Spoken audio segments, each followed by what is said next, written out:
Today, our focus turns to current clinical perspectives for oocyte pickup.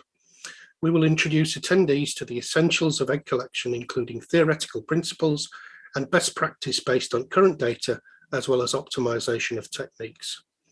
We're really lucky to have presentation today by Arianna D'Angelo, MD. Please note that as a company, we recommend you always follow the instructions for use when using our products, whereas our speakers express their own views and practice. So as mentioned already, we are joined today by Dr. Arianna D'Angelo. Arianna is clinical lead in reproductive medicine at Wales Fertility Institute, Cardiff, and honorary senior clinical lecturer in obstetrics and gynecology at Cardiff University. She's the past director of the postgraduate teaching diploma master's course in ultrasound at Cardiff University. Arianna has over 20 years of experience in assisted reproduction and ultrasound. She's the current UK Clinical National Representative for the European Society of Human Reproduction and Embryology and member of the ESHRE Ethics Committee. Past coordinator of the ESHRE Special Interest Group in Safety and Quality in ART.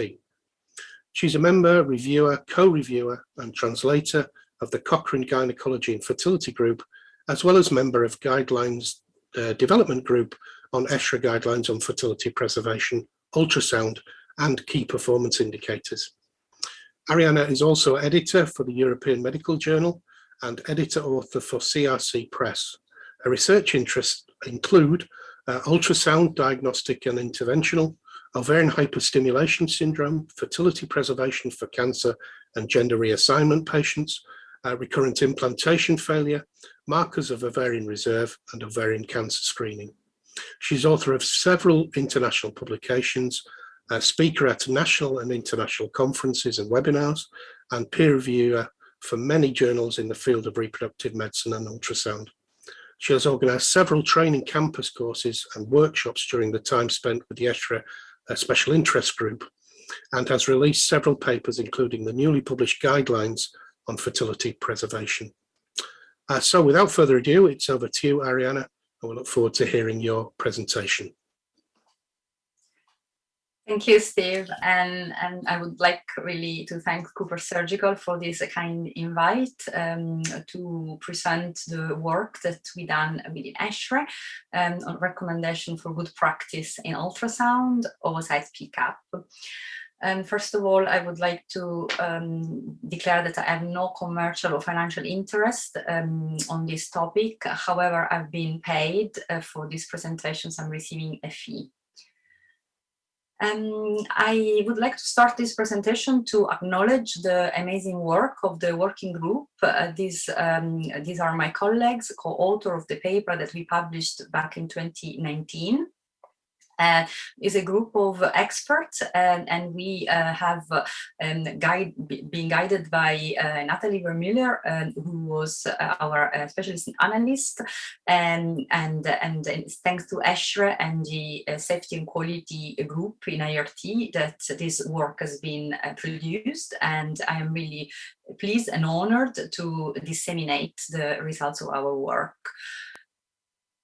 So when we met, the very first time we met, we faced a big dilemma, actually, which is the definition of the procedure.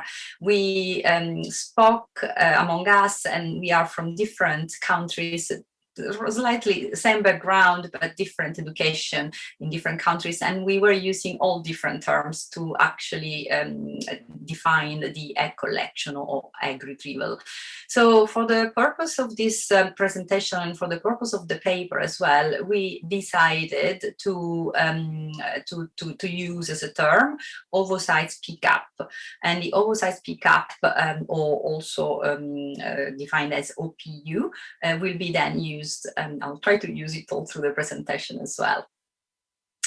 So this presentation will cover the following areas, and these areas are actually also covered in the paper, which is available to all of you. It's an open access paper, either on the website, on ESHRE website, or in Human Reproduction Open Access. So I will start with the first chapter, which is the what to do prior to OPU.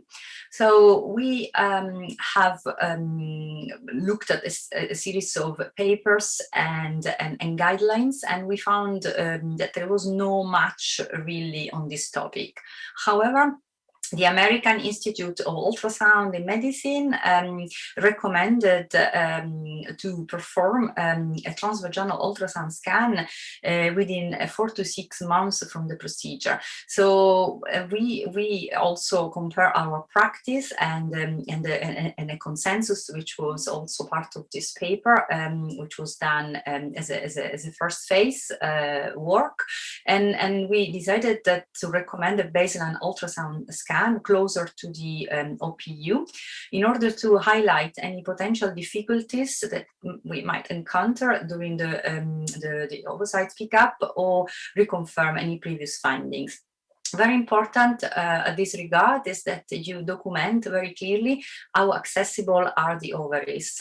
The ovaries should be easy to access and easy to be seen vaginally. If there is any problem, like if they are high, if they are fixed, or if they are sitting on or surrounded by blood vessels, pelvic varicocele, these are all important pieces of information that we really should make a note about to warn whoever is going to do the surgical procedure. And also to counsel the patients in regard of potential difficulties that we might have during the procedure. So pelvic ultrasound definitely recommended prior to OPU. In terms of vaginal screening, vaginal infection screening was a very hot topic. We remember we debated quite a lot because there is no recognized guidelines on screening. We would recommend obviously that the basic vaginal infection screening should be performed anyway during the diagnostic workup leading to the fertility investigations and leading to the treatment itself. But we would recommend to follow your local guidelines and regulation within your institute. It's very important to take an accurate patient's medical history, essential to highlight any potential medical problems, and in particular potential comorbidities that could also be of interest to the anesthetist. The procedure in fact is done under anesthetic, and it's important that the anesthetist is aware of any potential problems regarding medical history, and obviously any allergies and any past gynecological or obstetrics history. This should be very clearly documented in the notes, and also the patients should be consented before the procedure takes place. The consent shouldn't be just verbal, but it should actually be a written consent, and there should be evidence in the patient's notes, and perhaps also for good practice to give a copy to the patient to keep. If we progress then to the next slide, we looked at the equipment and consumables, and we had a recommendation that really on the technical aspect of the actual machines, we would recommend a high frequency transvaginal probe transducer between 2 and 6 megahertz. The scan machine, the ultrasound machine used for the procedure should be a good one. Should be a machine that allows you to optimize your image in terms of depth, focus, magnifications, the gains. So all these tools should be really available on the dashboard of the machine. The system should be timely replaced. So we know those ultrasound scan machine, they are not, they've got not endless, they haven't got endless life. So they need to be replaced after 5 or 10 years, depending on the manufacturer. And it's very important also that they are serviced regularly. We looked at the infection control, in particular at the way to clean the probe and the machine itself. Now, there are different ways to clean the probe. I'm not going obviously to prefer one over the other, but there will be some chemical wipes or chemical foams that you can use, or some actual small incubators, so mini oven where you could put the probe and get sterilized. But either way, it's very important that your probe is cleaned, and you have also traceability of this clean, and by taking either the sticker of the machine that is cleaning the probe, or the sticker which is attached to the wipe that you're using to clean the probe. Again, for medical legal reasons, this is extremely important. We would not recommend to use any lubricant, as we know lubricant could affect the quality of the eggs, and therefore is contraindicated. In terms of needles and pump, the most commonly used needles we found were the single lumen 17 or 18 gauge. The operator obviously should be very familiar with the design and the sharpness of the needle. So it's extremely important that as an operator, you know what you are using. You are the surgeon. It's like for the surgeon to be aware of the type of knife he's using or she's using. And that is simply because needles are different and patients are different. And if you want to reduce the risk of bleeding or causing internal damage, then it's very important that you are familiar with the sharpness of your needle. The single lumen is the most commonly used, and the gauge depends obviously on the type of patient. For example, in my experience, I would use a thinner needle when I want to avoid any bleeding at all. For example, for oncology patients who, or also hematological oncology patients, you could use an 18 gauge needle, or for endometriosis patients when there is a risk of damaging the ovary, and you want to reduce as much as possible the intra-ovarian bleeding. But with a single lumen needle, it's not possible to flush, or I shouldn't say that. You could still flush, but obviously the flush will use the same channel. Therefore, the needle will go, the egg will go back and forth. So it's better to use double lumen if in your practice you are flushing. It's very important to check the needle patency before starting the procedure, and also the aspiration pressure of the pump. We would recommend to use the aspiration pressure based on the manufacturer advice, and we would also recommend to use a spare pump, to have a spare pump available. The last thing you want is on the day of the egg collection, if your pump doesn't work, then you should be having a backup plan there.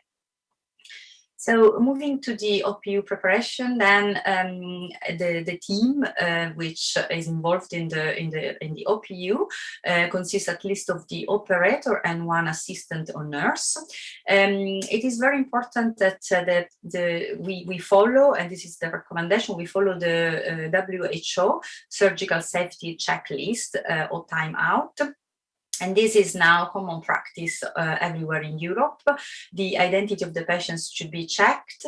And I will explore and explain a little bit more on the next slide. But just to conclude on the preparation, the nurse or the assistant should also check the trigger timing for the egg collection, which should be between 34 and 38 hours.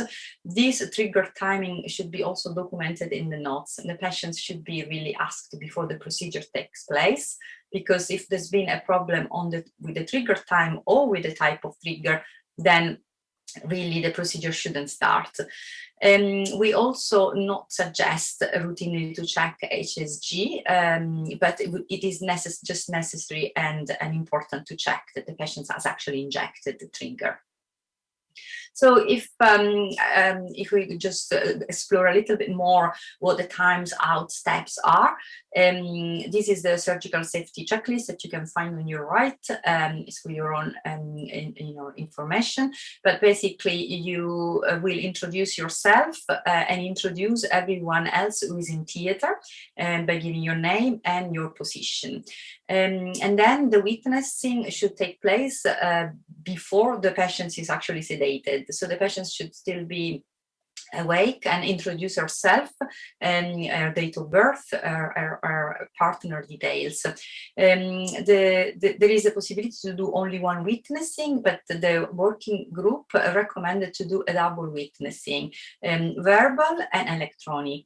There are different companies, obviously I'm not going to describe any of them, but the way the witnessing work is that the verbal witness will be done in theater in front of the patient, and the electronic witnessing will be done usually by the embryologist and the doctor, or the embryologist and the nurse in the lab, where we make sure that the patient's details, this patient that is sitting next door, is actually matching the dishes and the culture dishes that we're going to use for the OPU. This is a very important step quality-wise. So with the preparation, then we make sure that the patient is prepared in good position. The position used is usually lithotomy position. It's important to have a comfortable chair, obviously for the patients, but also for the operator to be able to move the position of the patient should that be needed. Sometimes by just tilting back or forward the bottom of the bed, you will achieve a better view of the actual ovaries, and that will facilitate your access to the ovaries for the procedure. It's important that the patients are fast for 6 hours prior to the procedure for food and 2 hours for clear fluid. You will start with a speculum examination. The vaginal cleaning is done. Some people use normal saline, but nothing too aggressive. Patients should have emptied bladder before, and also we would recommend some antibiotic prophylaxis, in particularly if there is a history of endometriosis or pelvic inflammatory disease, pelvic adhesions, dermoids, previous pelvic surgery. As all this can be considered as risk factors to develop infection after the procedure. The antibiotic in that case should be given intravenously during the procedure, or shortly before or shortly after the procedure, again according to the local protocols. On the same day, I forgot, I'm not one to neglect the men, but on the same day we will need some sperm, so either from the partner or from a donor if the donor is involved. So moving to the equipment and consumable, what is that we have in theater for the actual procedure. We need a sterile operational table with some swabs. Now those sterile gauzes we use, they should be counted and recorded before and after the procedure.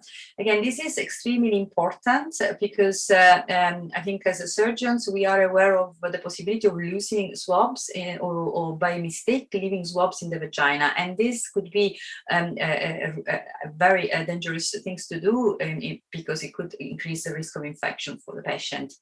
So recently there's been some incidents reported, and it is good practice to do a count and to document the count in the notes. We would recommend to use either a disposable or usable speculum. The test tube warmer and the heating block should be at 37 degrees, matching the body temperature. The same, the culture medium that you're using for flushing the needle or for flushing during the actual procedure should be at body temperature 37 degrees. It's good practice to have some instruments like ovary clamps or sponge holder or some vaginal surgery equipment, even if it's very, very unlikely that you're going to suture the vagina. But resuscitation equipment and reversal anesthetic drugs should be available. The anaphylactic shock kit should be available. Obviously, oxygen should be available in very in the same room or near proximity of the room. And also we would recommend that all the equipment are actually compliant to the European standards. As part of the OPU preparation, there is obviously the pain relief side, and we had a look at the literature extensively, and we couldn't find actually that one method seems to be better than the other. But what is important is to find a method that is suitable for the patients and for the operators. It's also important that you have a good patient selection.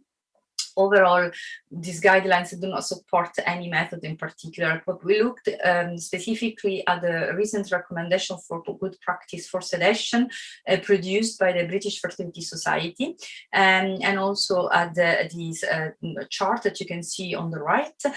We found that most of the clinics use the conscious sedation approach, and for the conscious sedation, the idea is that the patient is awake but pain-free, and she's kind of in control of her own pain relief in a way. And so it's very important the patient is conscious and she is always able to breathe unaided, ideally, maybe with some help of oxygen, but the airway should be maintained, and also the cardiovascular system should be completely maintained and independent. So one aspect of this paper which we found very useful was to actually produce some checklists that can be used as a troubleshooting ideas, so troubleshooting methods before your procedure takes place, or also during the procedure. So this is, for example, a checklist before the egg collection, the oocyte pickup takes place, and it's very important that you kind of follow these steps just to make sure that you don't miss anything before your procedure starts. So these are all available on the paper for you. You can print them and keep them in your theater as well. So if I would like now to move to the actual OPU procedure, it is very important that you have a good environment. We work in semi-darkness. Sometimes we don't even know how the weather looks like outside. Not that we're missing much in the UK, but it's all dark in theater. The temperature should be between 22 and 23 degrees. Your anatomical orientation is exactly what you will feel comfortable with. So we would suggest an approach from the bottom, as you can see here on this screen, but some operators feel comfortable in approaching the ovaries from the top, and that's perfectly fine. But for the purpose of this paper, we would suggest this approach where you have your bladder on the right and the ovaries are literally sitting in front of the probe. It's important that you do a systematic pelvic scan before the treatment takes place, just to assess the pelvis, the uterus, the endometrium, if there are any abnormal vessels or any abnormal structures such as hydrosalpinges, for example, or cysts. And again, important to have the needle guide there. So the needle guide is what you have to follow to insert the needle in an appropriate and safe way. You should also have a Doppler facility, ideally, because occasionally, even in the hands of expert operator, sometimes follicles might look like blood vessels, and blood vessels might look like follicles. So it's good practice, if you are in doubt, not to go with the needle, obviously, but to put a power Doppler, the color Doppler, and assess the color. If the color is obviously orange or blue, then that is a blood vessel. And so, rearrange basically your picture. Video recording is something that also we would recommend for medical legal reasons.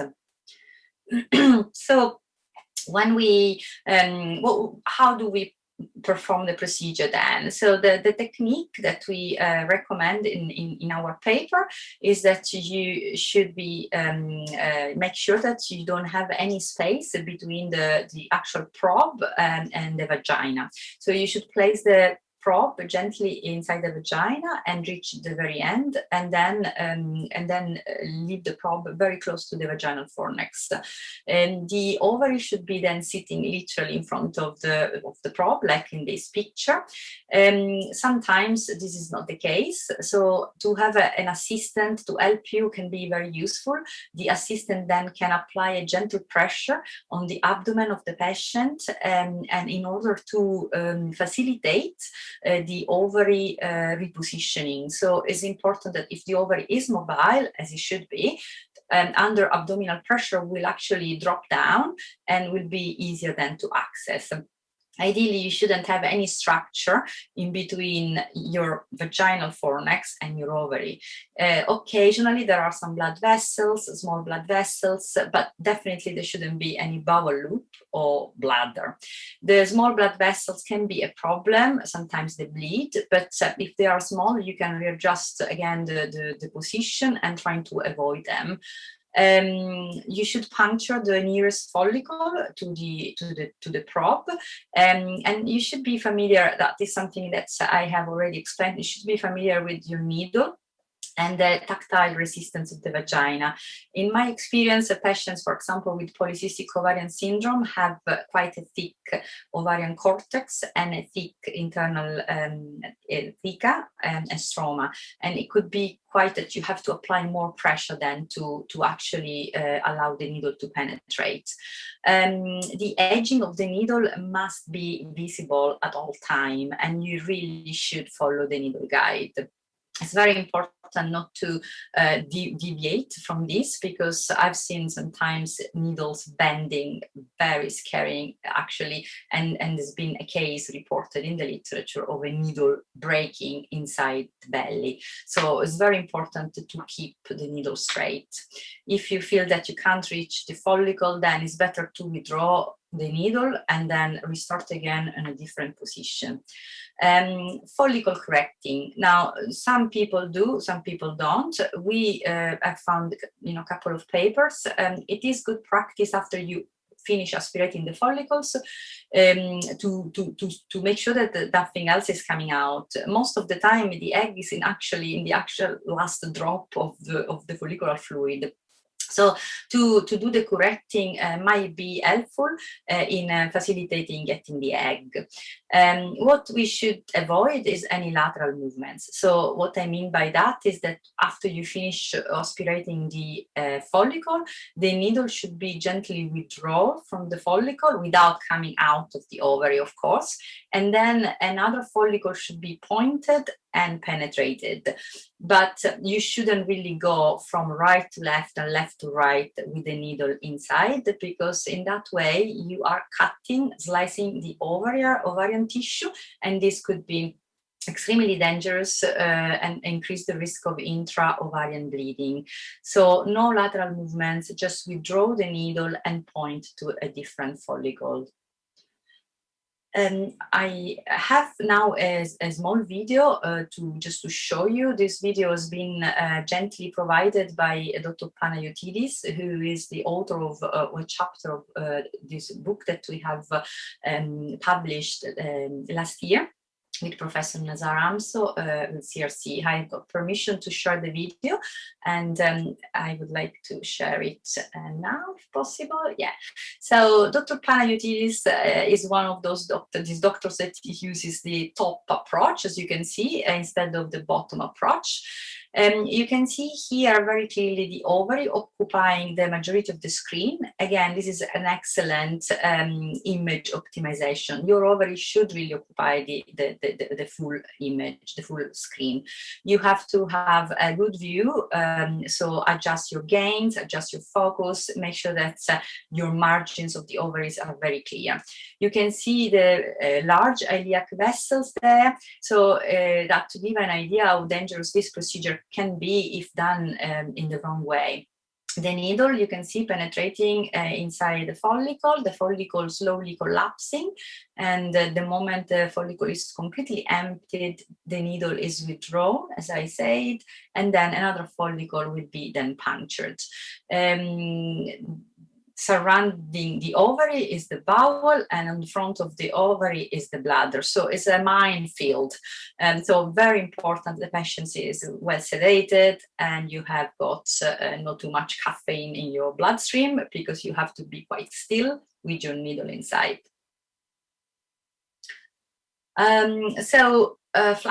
Flashing is the big hot topic, a big dilemma. Now there are many studies showing actually that flashing doesn't actually show any benefits.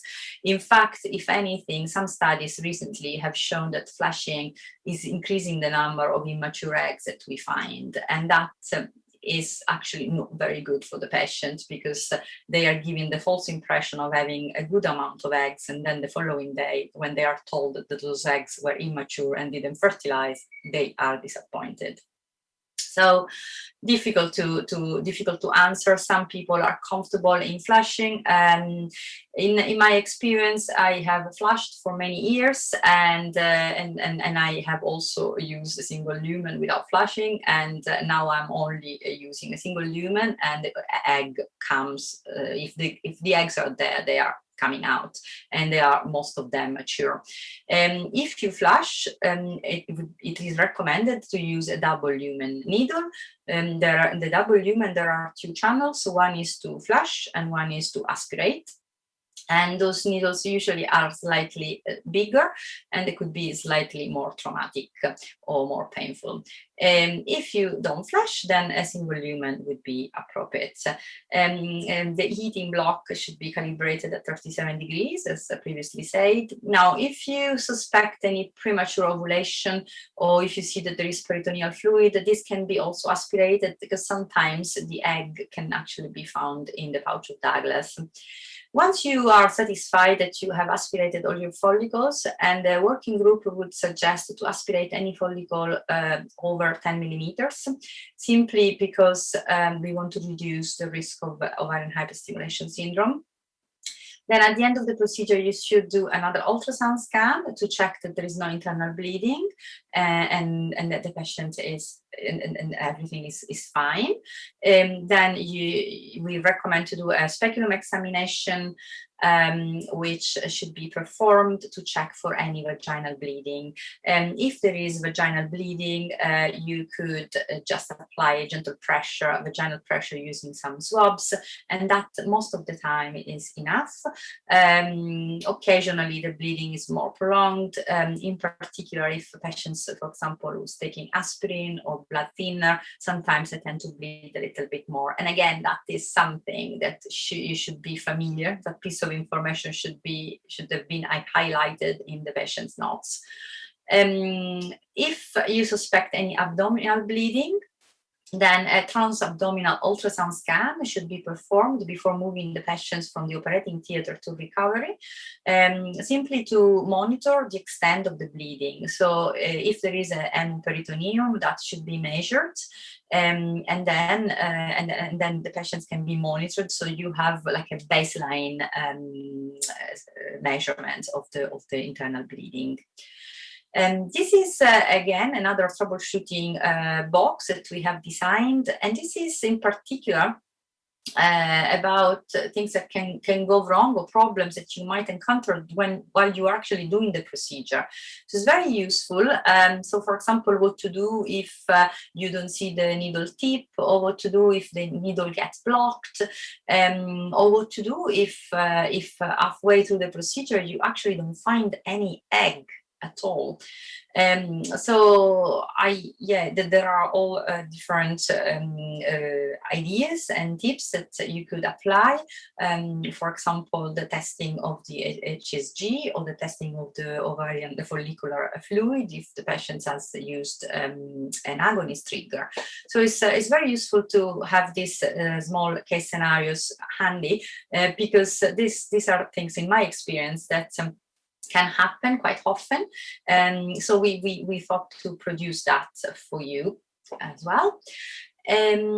So After the procedure is completed, we would recommend the patients to be moved to a quiet recovery area for normally 2 hours, more or less, depending on which type of anesthetic and also the dosage of anesthetic used. If the patient is in significant pain or she's got abdominal distension, then you should have the facility to take some bloods and run a very urgent full blood count to check on the bleeding, and also to do, as I said, an ultrasound scan to assess if there is any intra-abdominal bleeding and monitor that. You should also have a facility where the patients could be admitted if needed for observation. The patients should be able to eat and drink and pass urine before discharge. We should make sure that they are aware, they are well oriented, and they can breathe, obviously, spontaneously. It's also recommended that you give a written information leaflet about post-care procedure to each patient about potential complications, and a 24 hours emergency number should be provided. And as I said, hospital admission should be organized in case of complication. So there are potential risks associated to the procedure, and these risks are increasing if the patient is affected by some pathologies. For example, hydrosalpinx could be one of the associated pathologies that could cause problems. Now, we all know that it is recommended by the Cochrane review that hydrosalpinx really should be clipped or removed before proceeding with IVF in order to reduce the risk during the procedure, but also to improve the pregnancy rate and to reduce the risk of ectopic. However, sometimes we find hydrosalpinx during the collection, and there is relative benefits of aspirating them during the OPU, but the best practice would be to freeze the embryos, so complete the procedure, freeze the embryos, and send the patients for further surgery. And obviously give the patients IV antibiotic, as the risk of infection is quite high. Infectious risk, HIV, hepatitis, this should be all managed in an isolated circuit or in specialized centers to avoid cross-contamination. To add to the infectious risk, there is now COVID. So it is obviously recommended that the patient is screened before going to theater for COVID, not just the patient, but also the partner. And should the patients be positive, ideally, she shouldn't really go ahead with the treatment. Treatment should be cancelled and the patient should go in isolation. Endometriosis, the egg collection can be challenging for the endometriosis patients, can be challenging for the operator and also for the actual center performance, because we know that the success rate is slightly reduced. The endometriomas should not be aspirated during the procedure intentionally. Obviously, sometimes unintentionally the needle go through, and if that happens, the patient should really be warned that she might experience pain or infection, and should be given IV antibiotic, and oral antibiotic should be continued for at least a week. So patients with endometriosis should be consented properly and make them aware that the procedure may be difficult, and we might also not be able to access all the follicles, as if the ovaries, for example, is stuck on top of the uterus. Dermoid and teratoma, they increase risk of pelvic inflammatory disease. So all patients should be counseled preoperatively. So just to conclude then, to say that this is a table showing the complication of risks. Vaginal bleeding seems to be the most common complication after the ovarian hyperstimulation syndrome. The future developments are all about AI, so it's a lot going on the eye, and as predictor of follicular growth, predictor of poor responders. So it's very important to keep watching this space, but we just giving some information about that. And finally, we also looked at training and competence. So doctors should be trained in OPU. There is no minimal requirement, but the working group recommended to do at least 30 supervised ovarian punctures and 50 independent. It's important that the number of eggs collected is at least 80% compared to the senior operator. Quality assurance and performance, good documentation is paramount. Key performance indicators, we look at them, and we looked at them in particularly in the new paper released by ESHRE. It's important that you have some audit, practical audits that could be done either by external auditors or by peer-to-peer observation. This is the recommendation from the Human Fertilization and Embryology Authority, but it's good practice really to audit your procedure for quality assurance. So I think we also covered the recommendation for future research, which you can find here. So this is the area of potential research which are needed in this topic. So it would be good if you in your center could start any of these projects. And finally, I just want to say that this paper provides good practice recommendation for ultrasound-guided OPU. We looked at 108 studies on the actual procedure, but most of the studies were focusing on the equipment and complications and risk. There was no much evidence in the other aspects, so we did work on the recommendation based on the expert opinion. This is the details of the paper that you can find as open access. And then I've got also at the end of the presentation some references for you to look at for your information. Many thanks for listening. Thank you, Arianna, for that really excellent and insightful lecture. And I'm sure a lot of people have gained a lot of useful knowledge from that. We've had a number of questions that have come in, and I would like to go through them with you, if that's okay. The first one is around lifestyle, and whether there's anything that the patients can do prior to coming for egg collection, or at least for fertility treatment, that could help them in terms of their diet, exercise, smoking, drinking, etc. Yes, of course, lifestyle changes when you start the baby project is essential for not just for the woman, but for both man and woman, for the couple. So we obviously recommend to maintain a good lifestyle, a good body weight, stop smoking, and reduce the intake of alcohol and also the intake of caffeine, and start taking the appropriate supplements for pregnancy, the ones that are specifically designed for pregnancy or for conception, in particular the folic acid, the recommended dose.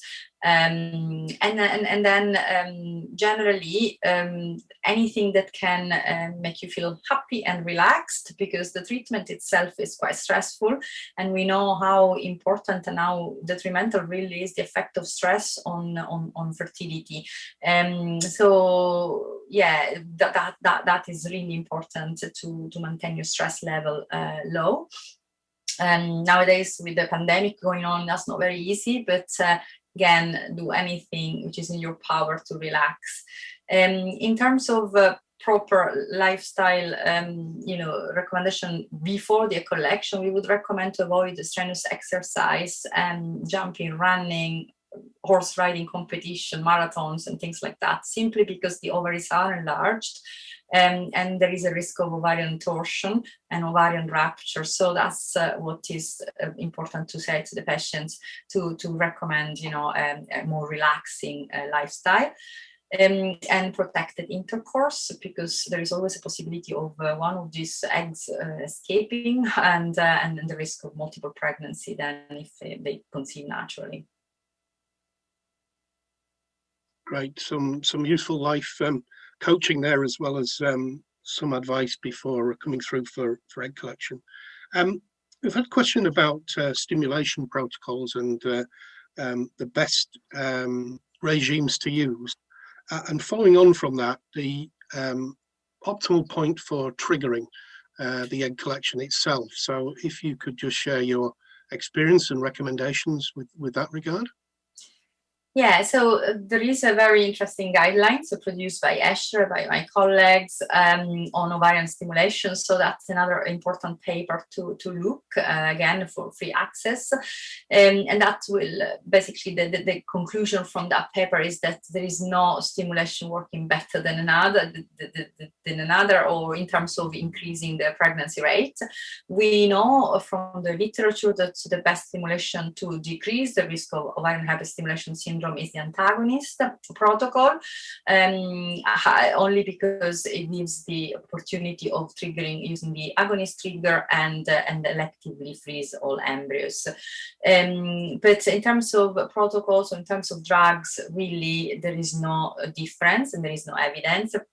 It's important to assess the patients that you have in front of you. So the ovarian reserve testing is very important alongside the age and the response to previous cycles, or any pathologies that could be reasons for infertility. And that should be all used to decide which protocol to start, and also the dose of stimulation to start. Moving to the triggering criteria, obviously, again, each unit has got different cutoff, but in my experience, we would like to have at least 3 follicles over 18 millimeters in order to trigger. If the number of follicles are less, then there is a smaller chance to find eggs, and maybe the patients should be made aware of that. The triggering will be the agonist trigger if the patient is at high risk of hyperstimulation and she is taking antagonists, or the standard HSG trigger. Now, with the timing, the working group recommended 34 to 36 hours for the trigger. But it's really important that you check that the patient has taken the trigger at the right time before doing any procedure, because in my experience, sometimes they say, yes, I took the trigger 2 days ago, yesterday, 2 days ago, yesterday. So it's like, it can be catastrophic, really. So. Indeed. And a follow-up question from that is, if you start to do the egg collection and you recover fewer eggs than you were expecting, what protocol would you use then? What would you start to consider before carrying on and continuing with the same ovary or to the second ovary? Yeah, so it depends really on the size as well of the follicles. Again, it depends if the trigger has been taken properly and completely injected. But I would definitely continue with the procedure if everything has been done properly. And you could also, in between the aspiration, maybe do a pregnancy test to see if the patient has taken the HSG, because that could be a possibility that she hasn't absorbed it. But for future, if a patient has lower performance, then perhaps I would change the protocol. In my experience, in particular with, for example, the antagonist protocol, there is always a leading follicle which goes a little bit beyond, and faster than the others. And sometimes you have to make the decision to go ahead, even if all the other follicles are not ready. And that will mean that you might miss some eggs because they are simply immature. And so maybe these kind of scenarios could be avoided by trying to synchronize the cohort of follicles that are growing by giving the long protocol with a down regulation. So this kind of changes can happen maybe in the second cycle. So it's always a learning curve with the patients. Even among the same patients, the performance can be completely different. So we're not robots. We are all different human beings. So we behave differently. Of course. And again, leading on from that question is, during the procedure, what feedback do you give to the lab, and what feedback would you like to get from the lab to make sure that everything's okay? Yeah, so it's always useful to have communications between the two teams. And I feel always very reassured when I hear my colleagues saying, you know, cumulus cells or granulosa cells. So that means that there are some cells, in particular if I'm struggling to get the first egg, which I'm always very nervous about. I would say that with a single lumen needle, in my experience, sometimes the first couple of tubes are empty, and then the third tube has got like 5 eggs. And the reason why is that the tubing, which actually link the actual needle to the tube, is quite long, and sometimes the egg takes a bit of time to reach the actual tube. So communication, reassurance from the lab is really important. From my point of view, from the clinician point of view, I always tell them, of course, if I think that I've gone through endometriosis, or if the color of the follicle is very dark, that might be a post-mature follicle. So this kind of you know, communication, definitely. Excellent. We've had a couple of technical questions, I suppose, that have come through about the egg collection procedure itself. The first one, I think I know your answer from talking to you previously, but do you just empty a single follicle, pass that through to the embryology team, or do you just continually collect the follicular fluid, and as the tubes fill, they go through to the lab? Which is the ideal scenario? Yeah. In fact, I'm really grateful for this question. It's really important because one thing that I didn't say is that sometimes, particularly with a single lumen, the needle can get blocked. And so it's very important to keep the pressure on while you're aspirating, also while you're moving from one follicle to the other, so that the needle gets always with some fluid in it.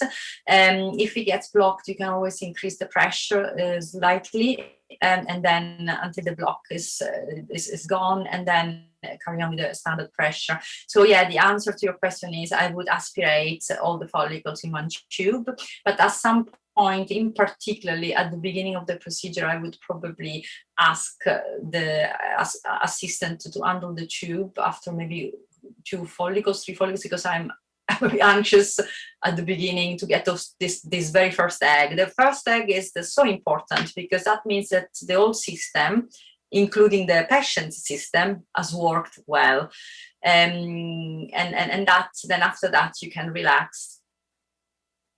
Excellent. Yes, and again, a really nice answer that leads us on to a question that's come up time and time again, and that's about pump pressure. Yeah, the pump pressure, as I said, we looked at what pressure to. Yes, sorry, Sylvia. We looked at this in the paper, and we said to follow the manufacturer recommendation, because there are different pumps. There are digital pumps and there are non-digital. The non-digital have the disadvantage of having fluctuation within the pressure, so they need to be calibrated at least once a week. And we would recommend the calibration if you are able to aspirate 10 ml of culture media in 30 seconds. That usually should be fine, and that usually is a pressure between 100 and 150 millimeters of mercury. But with a digital pump, the digital pump are already calibrated and they are stable. The pressure is maintained stable all through the procedure and the procedures. So it's very important just to obviously service the pump regularly, but other than that, from a quality point of view, is a very good and reliable pump. Right, and we've got a question about mobile ovaries, or ovaries that are difficult to access vaginally. So your experience and advice if you come across that situation? Yeah, so if an ovary is not accessible vaginally at all, and these are scenarios that we see, for example, in Rokitansky syndrome, patients who are born without the uterus and the ovaries are stuck really high in the pelvis, then the best advice would be to access them laparoscopically. And the paper didn't cover that aspect. We did exclude the laparoscopic egg collection from the paper. the other scenarios, again, as I said, if they can be pushed down by applying pressure, fine. Sometimes they are stuck on top of the uterus, and you could attempt a transuterine collection. It can be done, but obviously it's a bit risky in terms of bleeding and infection. But also you might go inadvertently through the endometrial thickness, endometrial cavity, and in that sense you should then freeze the embryos. But it can be done. Yeah, if they are really stuck. The other possibility is to refer them for surgery, get the ovary mobilized, and then try again. Excellent. I think we're coming towards the end of our time, but maybe we can answer a quick question here. If the follicular fluid, the aspirate that you get, appears to be like chocolate in colour, what does that indicate, and what should you do at that point? Yeah, so that indicates that you've probably gone through endometrioma. And yeah, so we would recommend to withdraw and flush the needle, because obviously you don't want to then use the same needle for the other follicles. So either just flush or even change the needle ideally, so that you don't compromise the other follicles and the rest of the ovary. And then obviously I would recommend to give IV antibiotic during the procedure, and some oral antibiotic as well for up to a week, 10 days after, because it's evidence of endometriosis really. Are there any other occasions where you might consider giving antibiotic cover? Yeah, any cyst, for example, dermoids are pretty dangerous in terms of puncturing. So small dermoids sometimes are there in the ovary, and there is no need to remove them. However, if you go through them during the procedure, the dermoid can be quite messy because it contains all sorts of fluids, and it can pose the risk of infection. So any cyst in the ovary, yeah, should be an indication. Hydrosalpinges, history of pelvic inflammatory disease, yeah, those would be indications. Great, that's really very good, and very much appreciate your time. So unfortunately we've reached the end of the time that we have here, so thank you for everybody that sent in the questions. We answered most of them, but of course, as always, there's never enough time to cover all of the questions that